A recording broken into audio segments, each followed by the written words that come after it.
everyone! I'm so glad you could make it to What's Shakin' with your host, William Shakespeare. We have some great people of the past here tonight. We have five great people. Let's get started with our first. Hey, Leaf, where did you grow up? What was life like for you? It isn't leaf, like a leaf on a tree. It's like leaf, okay? Well, to answer your question, my father, Eric the Red, was the first person to discover Greenland. And I always looked up to him. I didn't really enjoy Greenland, though, for the traders told me of the wonders of other lands.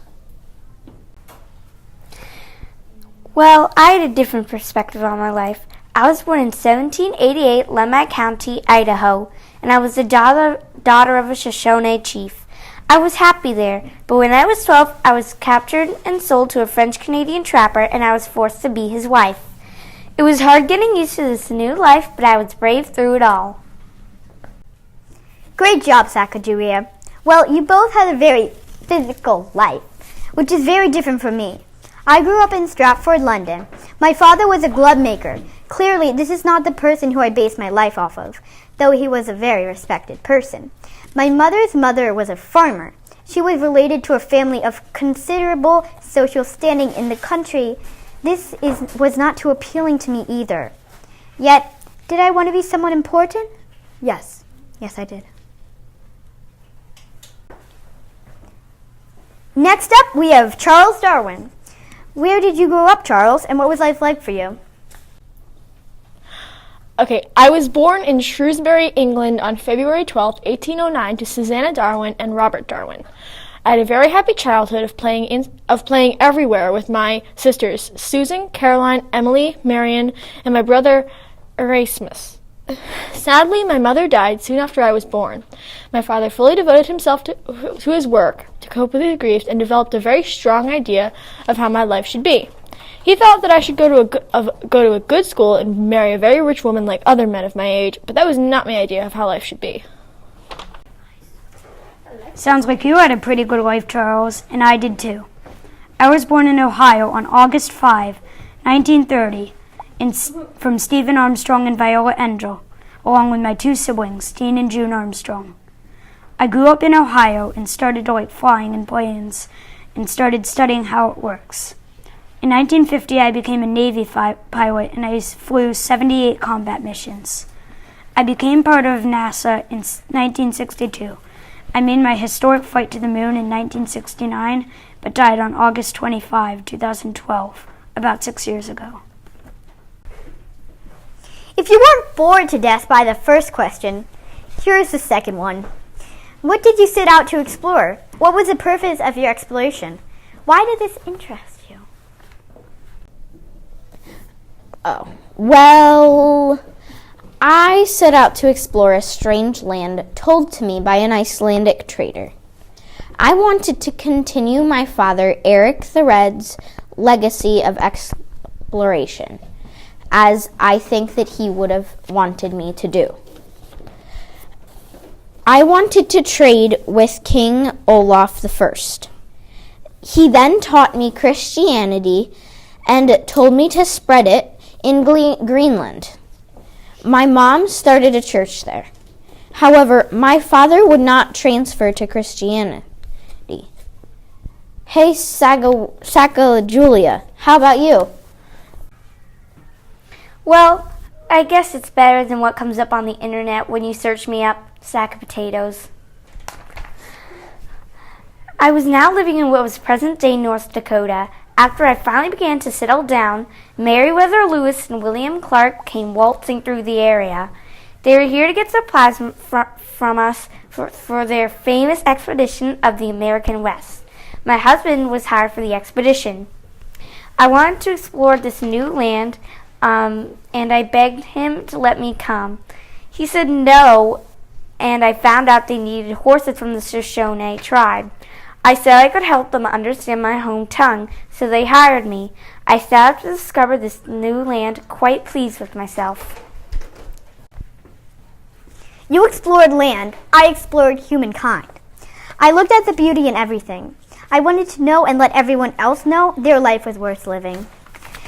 I wanted to complete any writer's goal, to make someone feel something. And I did. As my plays were put on, I saw people crying, smiling, laughing. I truly did accomplish the goal. Next up, Charles Darwin. Ugh, all this collecting has made my beard so messy. I set out to explore South America. My purpose was to explore the great vast world around me and collect and study interesting specimens. My trip was originally supposed to last a month, but it ended up lasting more than double that amount. This was the very trip where I developed my original theory of evolution. It sounds like you had only one purpose, but I had many. I set out to explore the moon, to help scientists learn more about it, and also to make history. But the main reason I did it was to show that it was possible, and that even though I was just making one small step from the last rung of the ladder to the moon, it was one giant leap for mankind. It interested me because on my first flight, I thought it was amazing how things could fly. I started studying it and even flying planes myself, and it got me here. Hey, you're still here? Oh, here are some more stuff to keep you entertained. What did you discover? Would you consider your exploration successful? Why or why not? Yes, most definitely. I would definitely consider my exploration successful because I discovered Halulaland, Markland, and Vinland. I think my exploration was successful because we found grapes, timber, and areas where salmon was plentiful. In fact, we brought an entire boat back filled with our loot. Oh, it's my turn? Okay, let's go. I discovered the American West. Seeing the Pacific Ocean for the first time was a breathtaking experience. I loved the Rocky Mountains and the Mississippi River. It was amazing how much was out there. I would positively say the exploration was successful. We discovered and came back alive with information about this land, didn't we? Well, you know, the farming, fishing, stuff like that. Yes, I do know. I made plays. Many people thought my plays were entertaining and illuminating. I was very successful. I wrote many types of plays: mystery, tragedy, romance, and many others. I adore them all. Charles the Man, give us your answer. Don't call me that. I believe my exploration was successful because I created, found, and proved the theory of evolution. I found it was random genetic mutations that in animals that seemed to work and made them survive. That is what created the animals we see today. It sounds like all of your explorations were a success, and mine was too. I was the first man on the moon, after all. I also made some discoveries. I collected rock and dust samples so scientists could know what it's made of. I learned a lot more about its surface, temperatures, gravity, and atmosphere by actually walking on it. How did your exploration impact society? How do you feel your exploration still affects society today? Wait, first, before I answer the question, I have a question for Mr. Armstrong. How did the moon god treat you when you landed on its surface? How would you not die immediately because of its holiness? I wonder.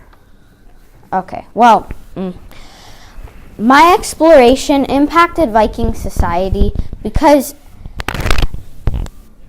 afterwards, for about a decade, Vikings voyaged to Vinland regularly.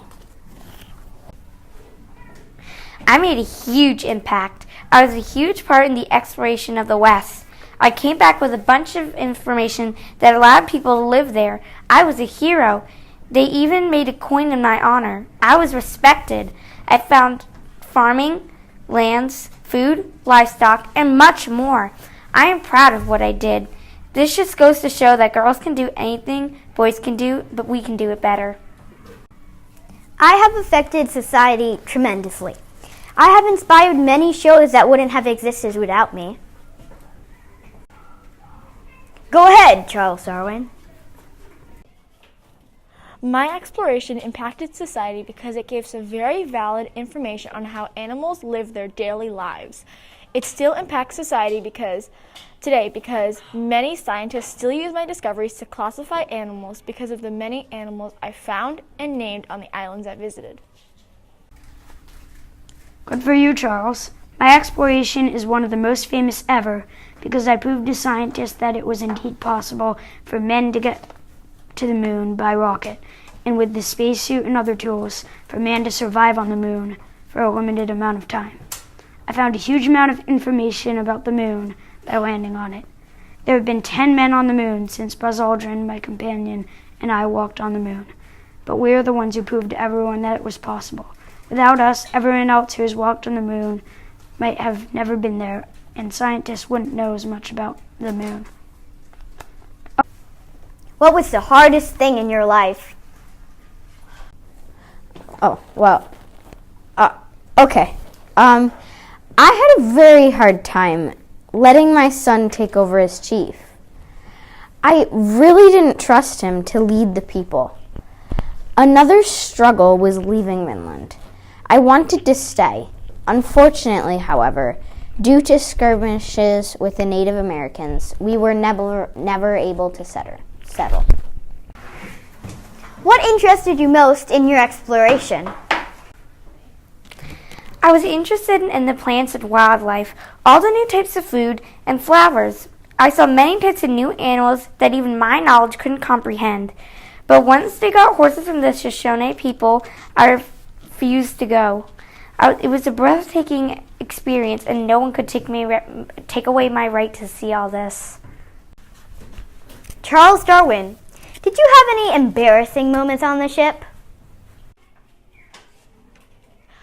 Yes, I did. Originally, the captain of the ship wanted me to stay behind because of the shape of my nose.